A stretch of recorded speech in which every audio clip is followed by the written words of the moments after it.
வணக்கம். திருக்குறள் எல்லோருக்கும் வாழ்க்கை வழிகாட்டி.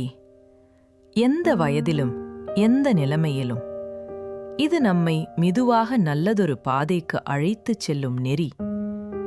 நாள் ஒன்றுக்கு 2 நிமிடம் மட்டும் கேளுங்கள். புரியாவிட்டாலும் பரவாயில்லை, நடைமுறைப்படுத்த முடியாவிட்டாலும் கவலையில்லை. கேளுங்கள், மெதுவாக உங்கள் மனதில் ஒரு மாற்றம் உருவாகும். கடினமான நேரங்களிலும் கூட அது உங்களை அமைதியாக தூக்கும். உங்கள் வருகைக்கு நன்றி. லைக் பண்ணுங்கள், சப்ஸ்கிரைப் பண்ணுங்கள். வாங்க, இன்று நம்ம திருக்குறளை தொடங்கலாம். இன்றைய குறள் அதிகாரம் 7, மக்கள் பேறு. குறள் எண் 69.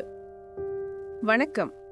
ஒரு மகனை சான்றோன், அதாவது அறிவிலும் ஒழுக்கத்திலும் சிறந்தவன் என்று பிறர் சொல்ல கேட்டால் தாய் அடையும் மகிழ்ச்சி எப்படி இருக்கும் என்பதை பற்றி விளக்கும் வள்ளுவ பேராசானின் 69வது அமுதமொழியை இன்று நாம் அறியலாம்.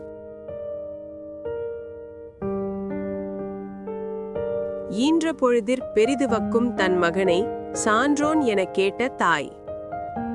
தன் மகனை பிறர் அறிவிலும் ஒழுக்கத்திலும் சிறந்தவன், சான்றோன் என்று சொல்ல கேட்ட தாய் அவனை பெற்றெடுத்த ஈன்ற பொழுதை விட மிகவும் அதிகமாக பெரிதுவக்கும் மகிழ்ச்சி அடைவாள் என்கிறார் வள்ளுவர். பிள்ளை பேறு என்பது தற்காலிகமான இன்பம். ஆனால் அந்த பிள்ளை கல்வி செழிப்பால் சமுதாயத்தில் பெறும் மரியாதை என்பது நிரந்தரமான மற்றும் உன்னதமான மகிழ்ச்சியாகும்.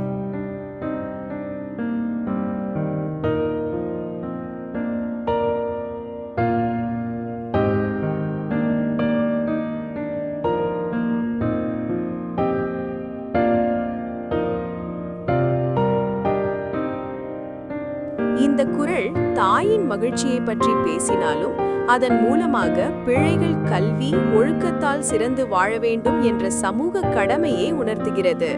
மீண்டும் ஒரு குறளுடன் சந்திப்போம். உங்கள் மனம் நிம்மதியாய், உங்கள் வாழ்வு நிலைத்ததாக இருக்க நமது சேனலுடன் இணைந்திருங்கள்.